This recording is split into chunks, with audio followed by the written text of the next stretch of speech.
Romans thought they'd united the world. But after centuries of conquest and glory, resentment festered within. Repression and chaos replaced tolerance and order.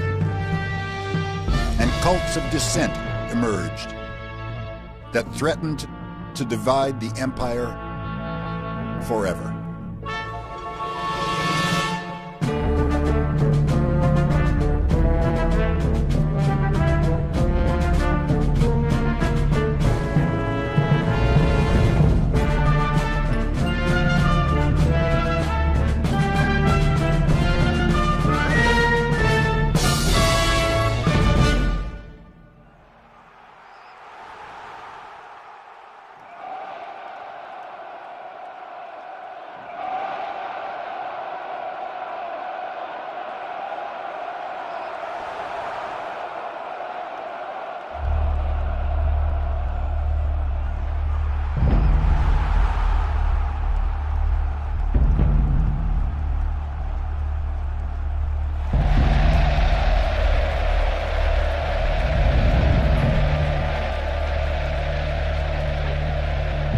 In 203 AD, in a Roman arena in Carthage, North Africa, members of an Eastern cult were rounded up and publicly tortured for the amusement of the crowd.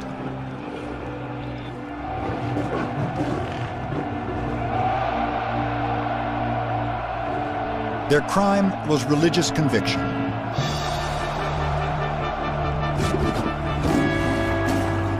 Their name, Christians. It was a theater of terror that would haunt Rome forever.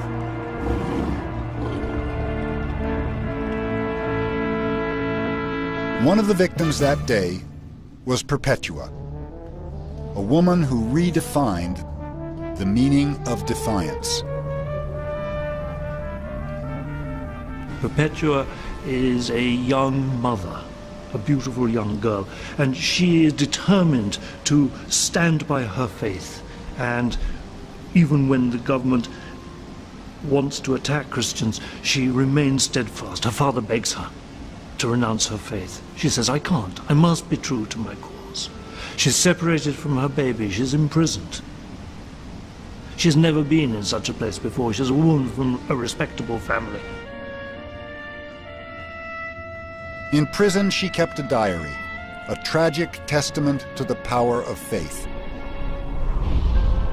One night, she dreamed her time in the arena had come.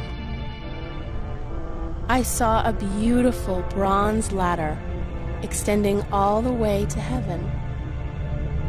People were climbing the ladder, but under it was a demonic serpent. The serpent was attacking the climbers, hoping to frighten them from making the ascent. And I said, in the name of Jesus Christ, the serpent will not harm me.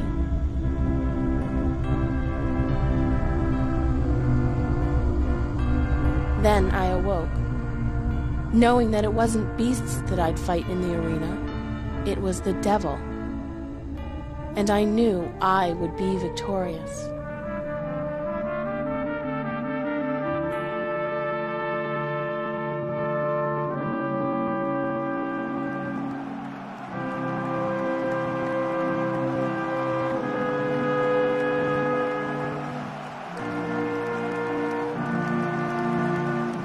The next day, Perpetua was sent into the arena.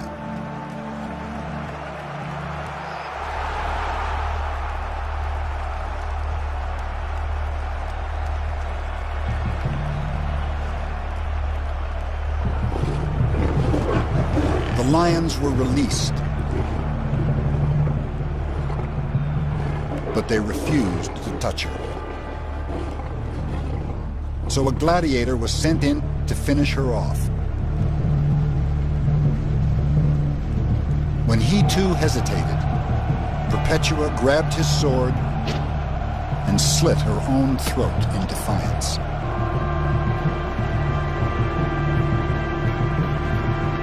Perpetua's martyrdom stunned the crowd. She chose death over allegiance to Rome. Why? Rome's century of doubt had begun.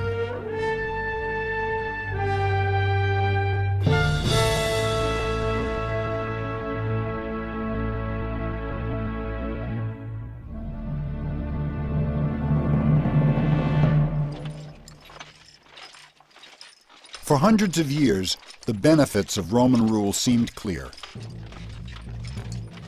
Her army created the most stable empire the world had ever known. From Scotland to the Sahara, from the Atlantic to the Euphrates, everyone enjoyed the blessings of Rome's peace. Her government gave the Mediterranean centuries of community, stability, and prosperity. For hundreds of years, it was good to be Roman. But that wouldn't last. Our history now descends from a kingdom of gold to one of iron and rust. Cassius Dio.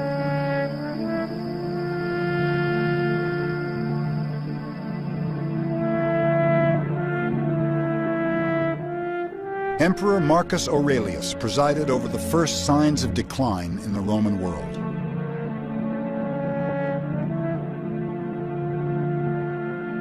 Born in 121 AD, he was groomed from an early age to be Rome's next emperor.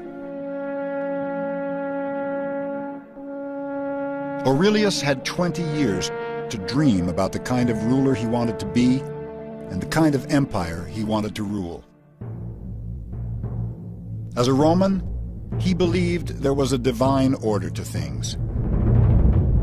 As emperor, he hoped to recreate that order in the Roman world, which is what Romans had done for centuries with astounding success everywhere. They pacified the entire Mediterranean with one set of laws, regulated trade with one currency, replaced diversity with conformity.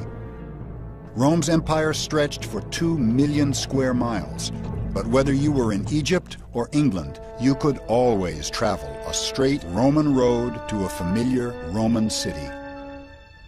Roman roads reflect a tremendous centralized organization. All roads led to Rome, of course, and you could come to the city of Rome and go to the Forum, and there was a golden milestone which told you how far it was to every other city in the empire. Romans liked to know where they stood. They planned their cities like they planned their lives, in a methodical, orderly fashion. If nature was unpredictable, they tamed it. Romans channeled water to their cities in massive aqueducts, arguably their greatest logistical triumph.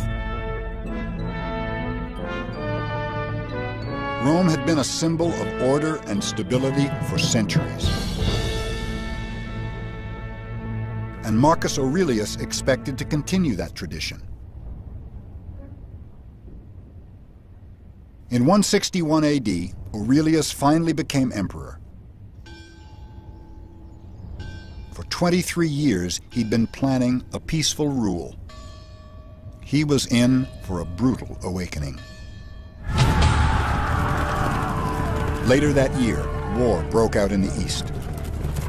Barbarians crossed the frontier and attacked a Roman province. A deadly plague ravaged the empire, killing a quarter of Rome's population. Germanic invaders then exploited the disaster and attacked from the north.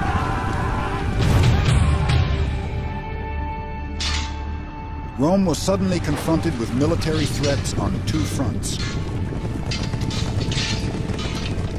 Marcus Aurelius spent 8 years on the frontiers fighting for Rome's survival.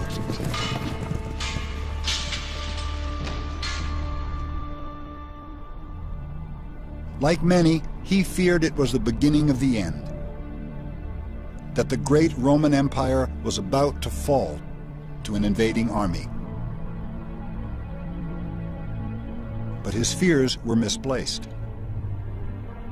For Rome's greatest problems lay within, as did the emperor's. Marcus Aurelius had cancer. He took daily doses of a drug he hoped would alleviate his suffering.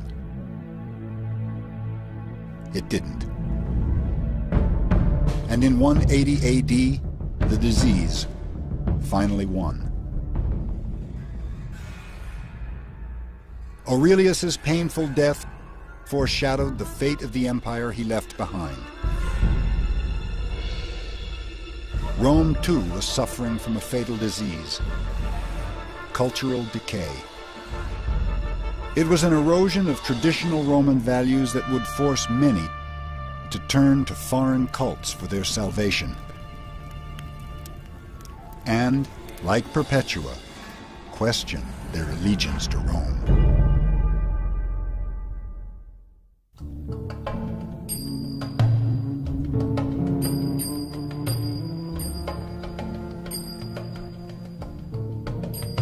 The Roman Empire is as famous for its vices as it is for its virtues.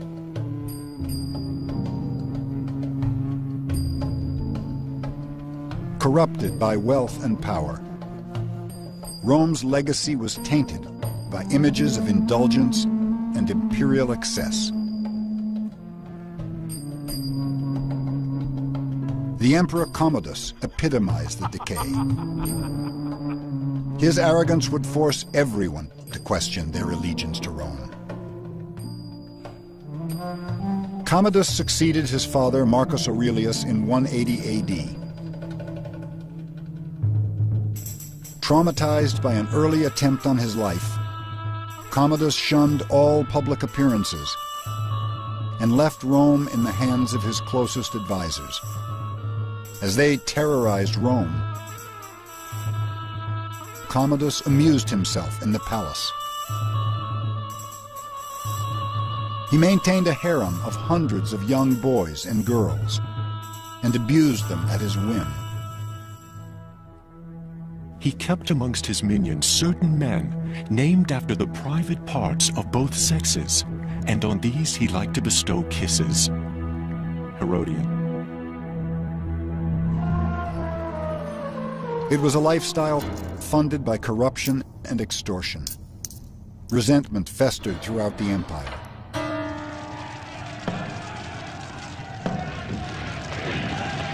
In 190 AD, the poor rioted. They thought Commodus had deliberately hoarded grain to inflate its price and increase his profits.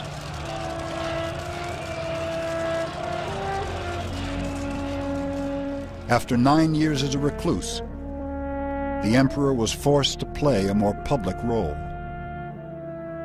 The results were disastrous. He demanded he be made a living god. He took the title Hercules and appeared in a lion's skin, wielding a club on all public occasions.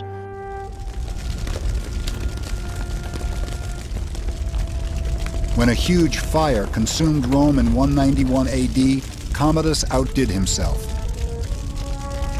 He proposed the rest of the city be destroyed and an entirely new one rebuilt in his honor. But first, Commodus chose Rome's most famous landmark for his ultimate act of indulgence. On November 17th, 192 AD, people flocked to the Colosseum. Something truly shocking was on the program.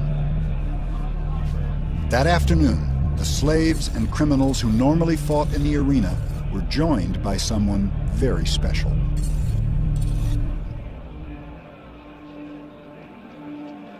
for the first time in Roman history, an emperor was appearing in public as a gladiator.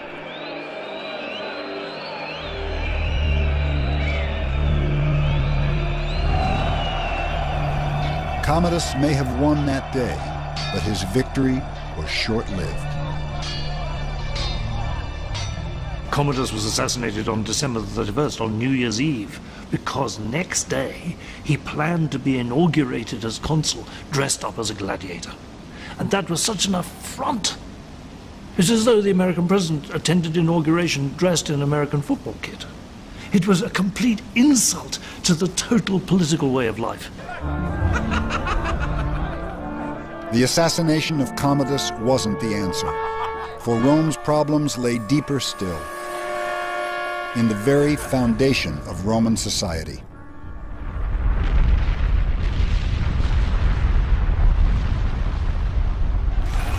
On August 24th, 79 AD, a volcano in southern Italy erupted.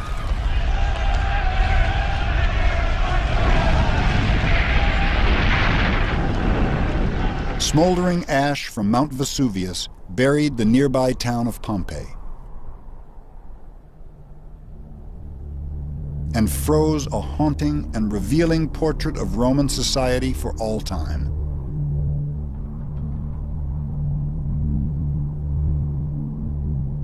Suffocated by ash, the victims that day seemed united in death. Yet the ruins of Pompeii showed just how divided they were in life.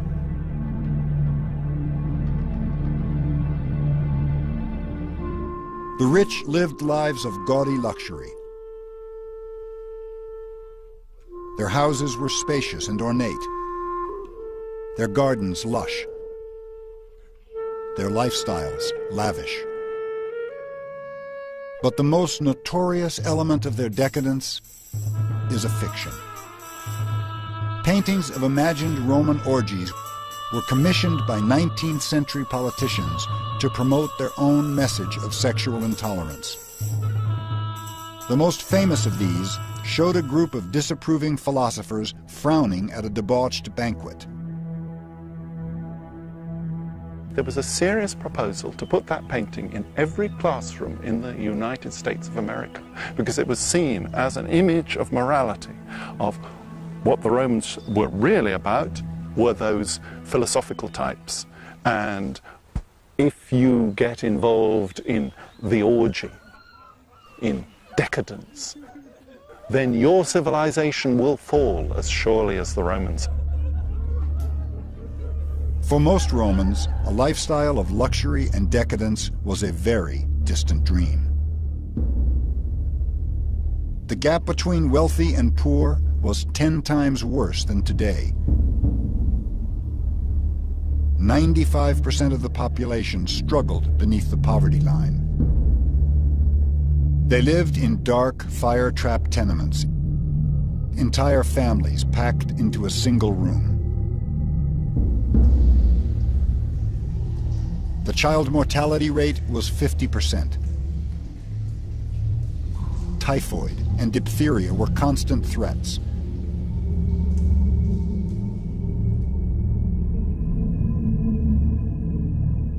Equally claustrophobic was a woman's place in Roman society.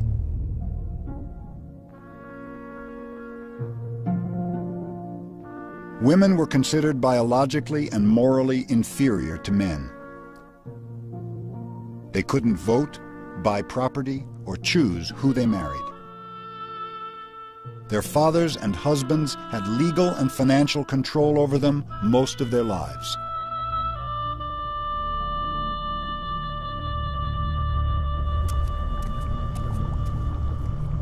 Rome was built on a rigid social hierarchy.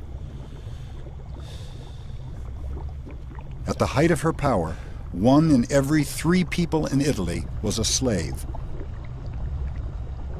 And it was their sweat and their labor that gave Roman cities their fabled wealth and splendor.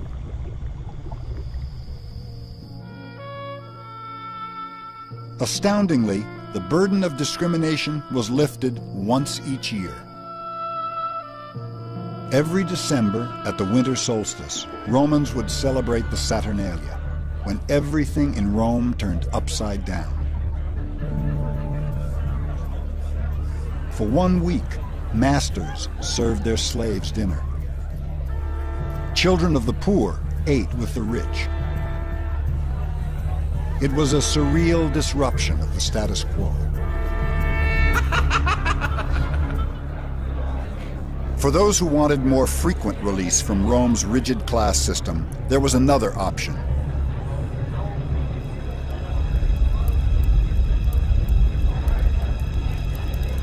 The cult of Dionysus was Greek in origin. Its controversial rituals, or bacchanalia, arrived in Italy in the 2nd century BC. With wine and dance, devotees entered a kind of collective trance, a communal ecstasy that offered escape from the oppressive divisions of Roman society. People are getting together, they're making cells, they're making little clubs, and they're assembling in an uncontrollable way at night time in groups that are mixed, men and women, and they're not quite sure what sort of conspiracy together.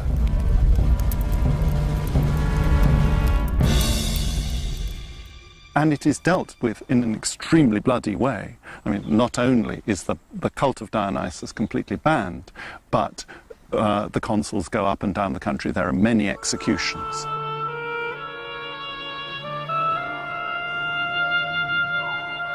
At the heart of Roman culture lay a tragic flaw, a social order that tolerated excess for the few and oppression for the many. That injustice would soon fuel the rise of Rome's most subversive cult of dissent.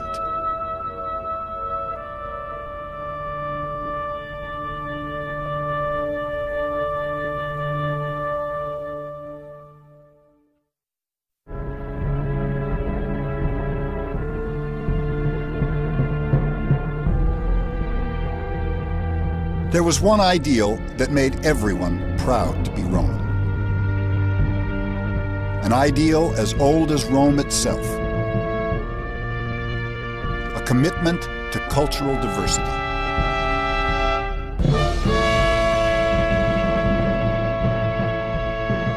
Roman society was always enormously open. There's a wonderful story about Romulus, who, when he goes to found Rome, calls upon people to come and live in the city. And the passage sounds just like the Statue of Liberty, you know, everyone come. Let me take your outsiders and your poor. 1,000 years later, Rome's open-door policy was still going strong. Her fabled wealth and splendor had attracted people from every corner of the world. You could be in the city of Rome and you could see people who were obviously African, obviously Indian, obviously Italian, Gauls, Germans. All of these people were in fact Roman citizens.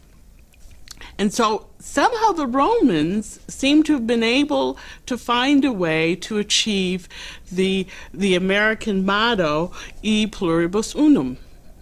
They got along.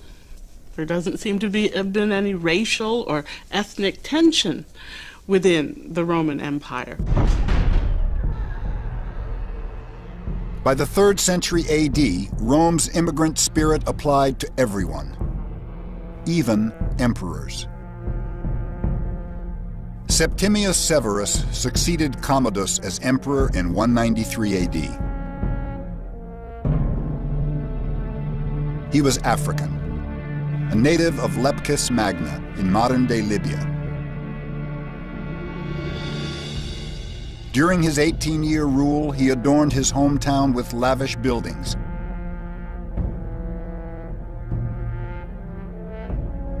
And brought some of its magic back to Rome.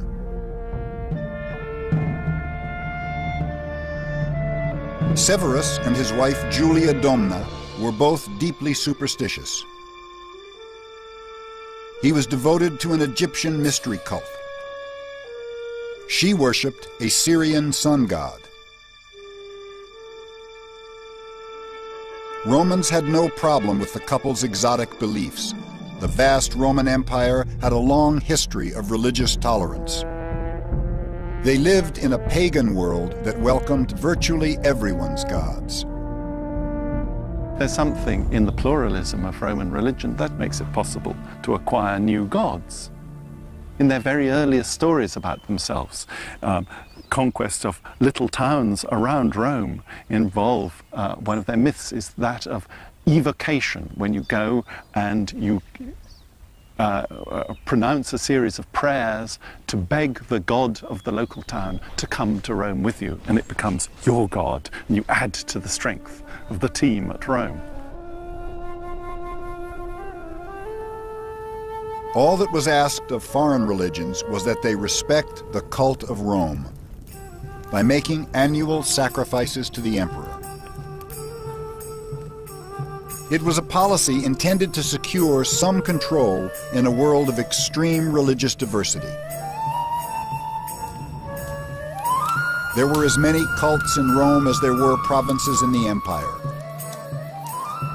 Bull worshippers from Iran, fertility sects from Egypt, rain gods from Germany. In the city of Rome, you could experiment with almost anything. And in that way, I suspect the religious menu, the huge a la carte menu of choice, not as large as it would be in Los Angeles or in New York, but still very wide.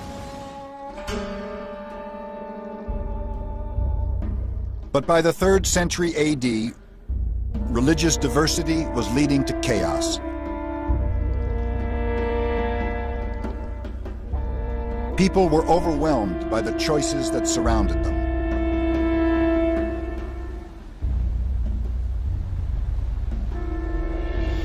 Severus's solution was sun worship. He hoped it would prove a unifying force in a very fragmented world. Rome's wealthy decided to follow the sun in a different way. They traveled east, to Greece, Egypt, even as far as India, in search of themselves. But if Romans were confused, their leaders were completely out of control. In 211 AD, Severus was succeeded on the imperial throne by his son, Caracalla, whose most memorable act as emperor was to murder his own brother, Geta. He was sick in body and mind. He often thought he was being pursued by his father and his brother, armed with swords.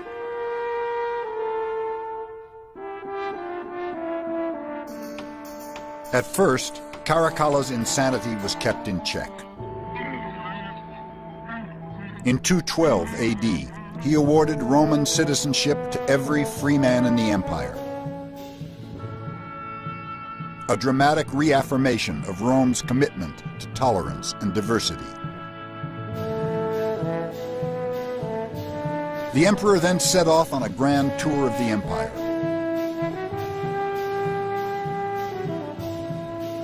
In December 215 AD, he reached Egypt.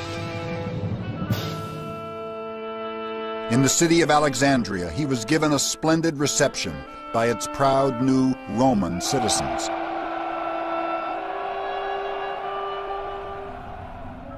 The affection didn't last long.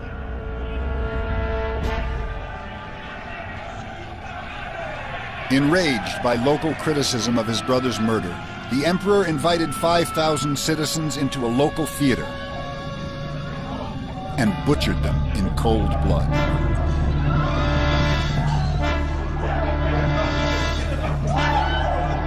In one afternoon, Caracalla destroyed the fabled value of Roman citizenship.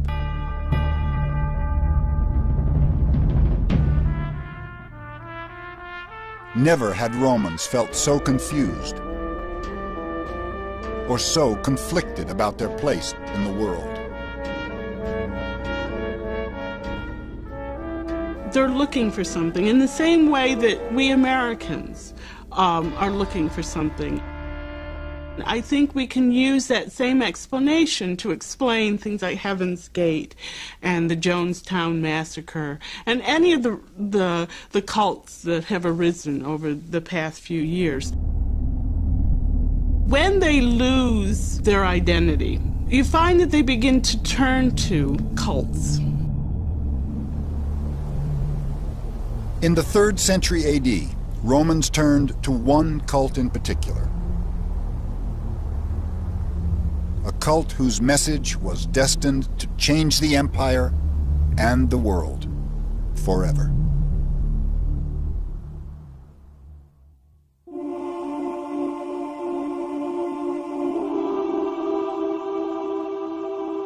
Christianity's dramatic rise to power in the Roman world would change everything.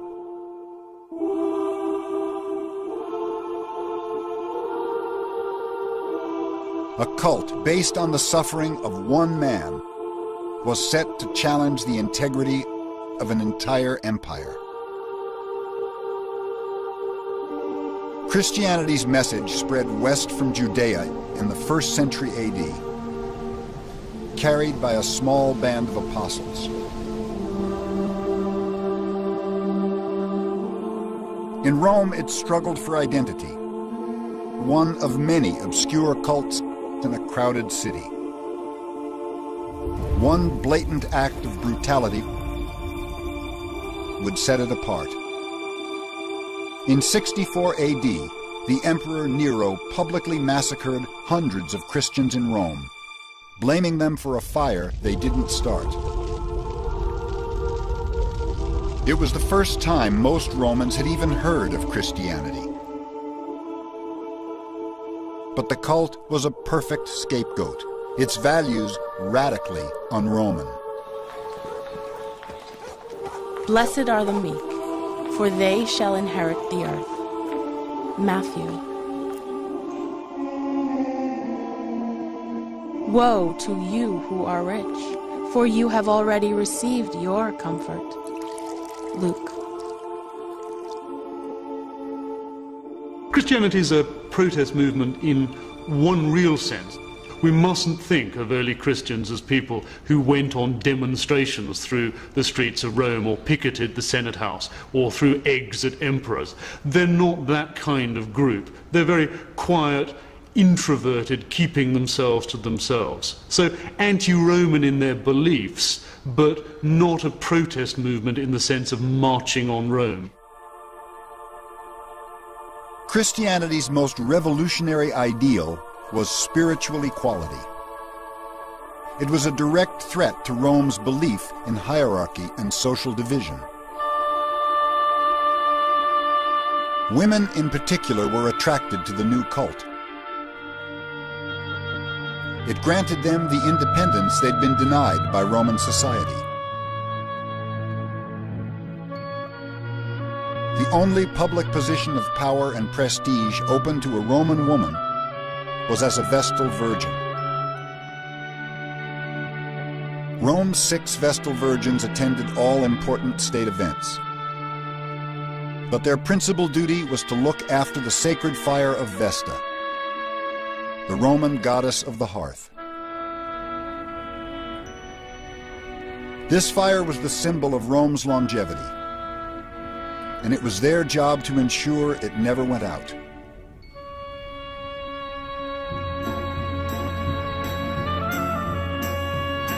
Vestal Virgins were highly respected and lived well, yet their public honors had a price. Vestal Virgins took a vow of chastity when they entered the order at an early age. If one of them broke that vow, the punishment was fierce and final. She was locked in an underground room. The windows were covered, and she was slowly buried alive.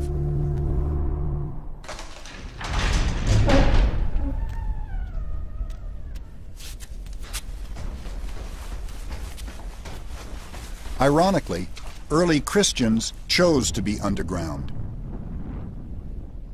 They felt safer meeting in the labyrinth of burial chambers beneath the city, known as the catacombs. Here, women participated in the ritual of communion on an equal footing with men. This shocked pagan Rome and gave rise to scandalous rumors.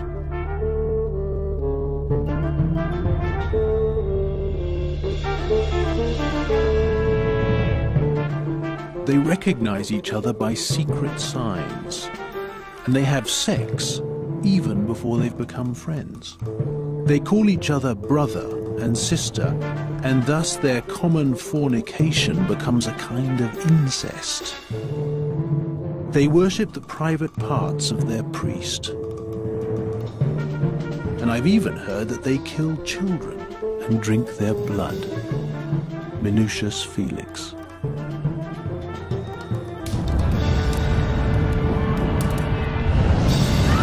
Precisely the same accusations would be used by Christians to condemn witches in later centuries.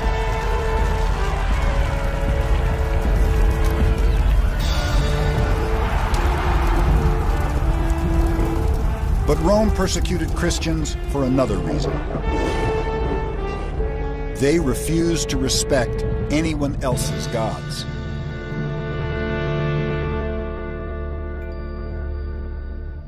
For there is only one God and one mediator between God and men, the man Jesus Christ. 1 Timothy. They couldn't absorb Christianity because it will not allow you to sacrifice to other gods. In particular, Christianity involves the rejection of the cult of the emperor. And because the cult of the emperor is virtually the only way in which the whole empire can express its unity, this is very disruptive. At first, the Roman state tried hard to ignore the conflict. A letter from the Emperor Trajan to a provincial governor in 113 AD shows how lenient he wanted to be. These people must not be hunted out. If they are brought before you and the charge against them is proved, they must be punished. But if anyone denies he is a Christian and makes it clear he is not by offering prayers to our gods, he is to be pardoned, however suspect his past may have been. Trajan.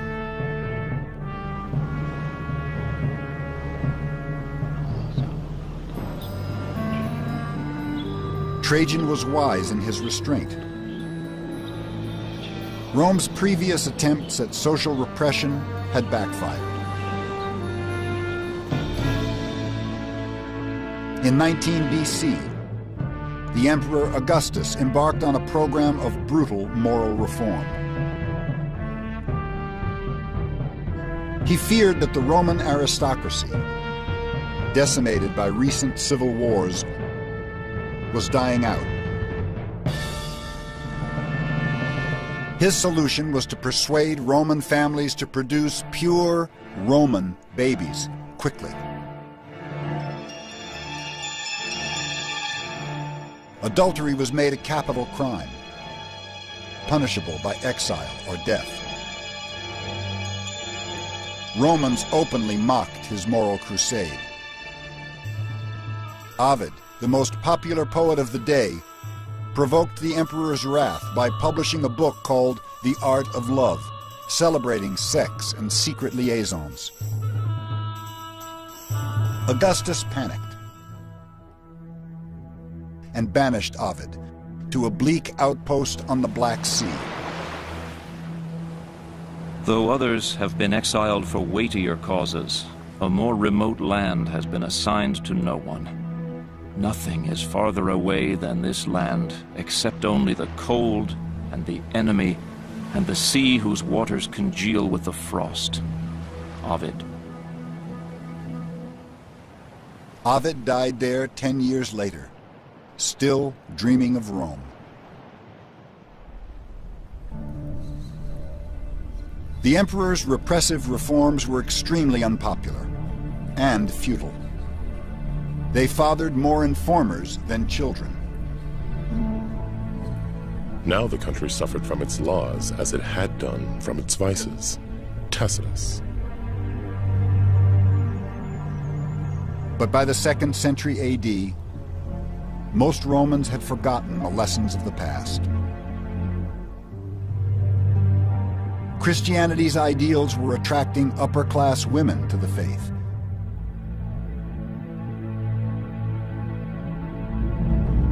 Their refusal to perform public sacrifices to the emperor threatened the male elite.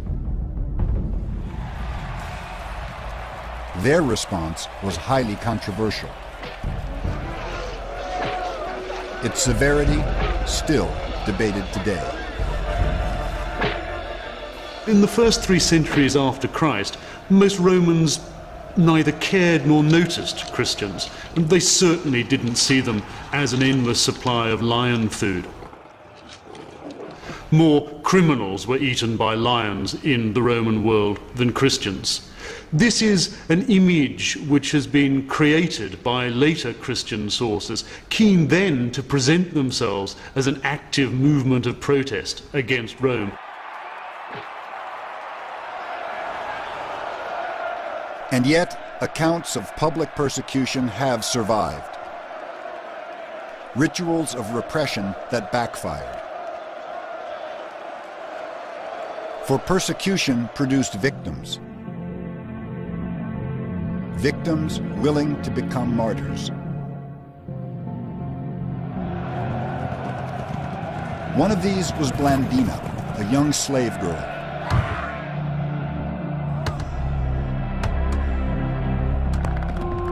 The crowd subjected her to every horror and punishment.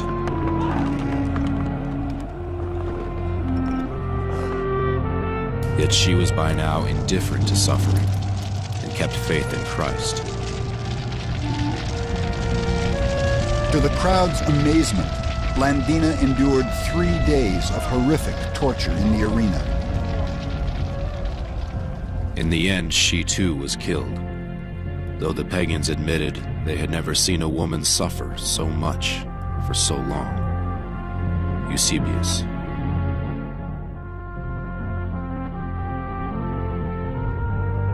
The more that you persecute, the more you raise the stakes. It's a terrible gamble, because in throwing people to the lions, you do it in an enormously public fashion. And if the martyrs play the game well, if they not survive their martyrdom, but maintain their dignity, keep the crowd on their side through the martyrdom, then it's a wonderful recruiting ground. And the effect of great persecution is that everyone knows you've got to go this way or that. The big choice is Christian or not. A protest movement was quickly gaining momentum. Its very popularity posed a fundamental threat to the Roman way of life.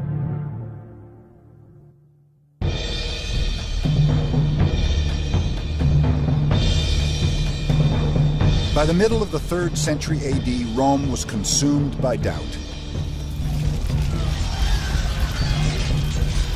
As chaos and confusion racked the empire, everyone began questioning the benefits of Roman rule.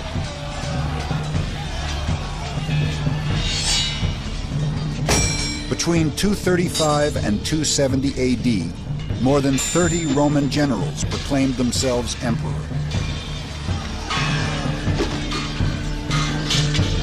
As Roman legion fought Roman legion, innocent citizens were caught in the crossfire of civil war.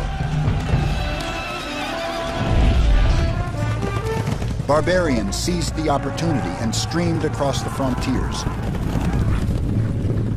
Germans in the west and Parthians in the east disrupted the provinces. Inflation soared and livelihoods were destroyed.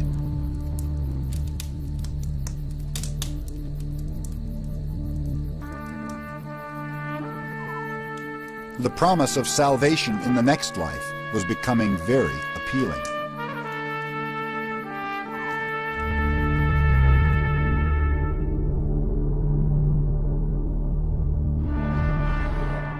Christianity's tradition of charity attracted many converts in Rome's century of chaos and doubt.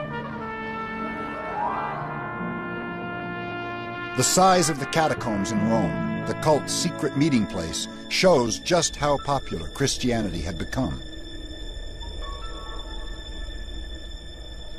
By the middle of the 3rd century, there were an estimated 5 million Christians in the empire. It's an indication of the strength of the church at the end of the 1st century, and particularly of the level of church organization. We've got a church now that's got a growing membership and that has got a hierarchy of clergy and bishops throughout the Mediterranean. In 284 AD, Diocletian was crowned emperor. He had risen through the ranks of the army to seize power in Rome. As befitted a military man, his vision for the future was brutal and bold. Diocletian felt the key to unity lay in division. He split the Roman world in two and agreed to share power with 3 other generals. Their coordinated efforts did bring peace, but only for a time.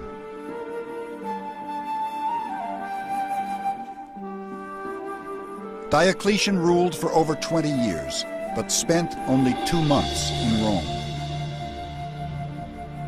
He was forced to spend most of his time in cities like Trier, Germany, to be closer to the wars on the frontiers.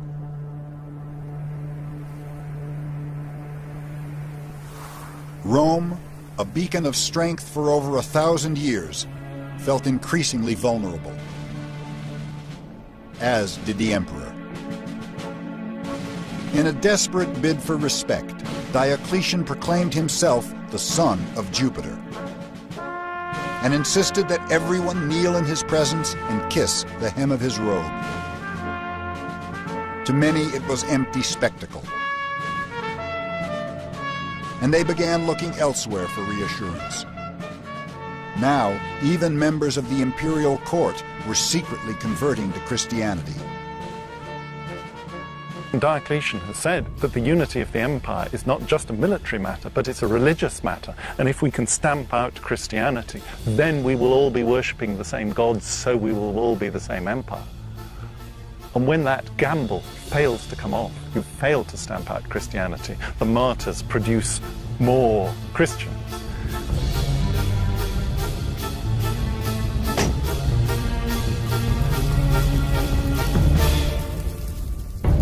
On February 24th, 303 AD, Diocletian initiated the most sweeping persecution Christianity has ever faced.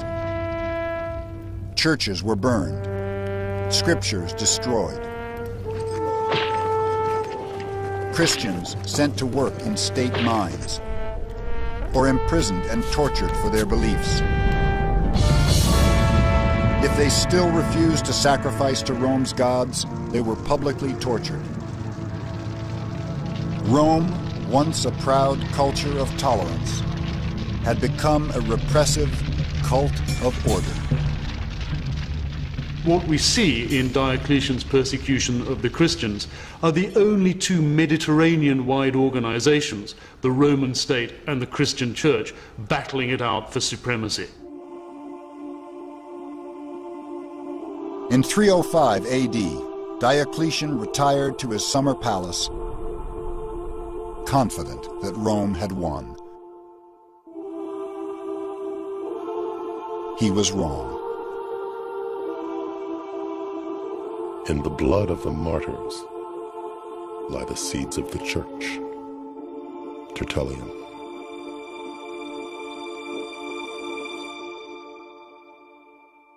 There's an irony about Roman history in that one of the great accomplishments of Rome were the roads.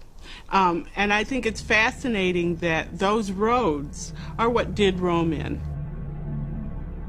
Because over those roads came the cults, came ideas that would undo the Roman identity and Roman sense of self.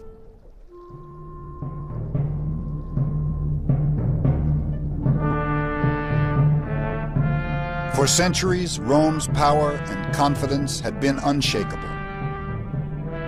She had basked in the achievements of her empire, convinced of the glory of her rule. But a cult from Judea confronted Rome's arrogance, challenged her inequality, and exposed her brutality. Rome, once a symbol of order and control, was crumbling into chaos and confusion.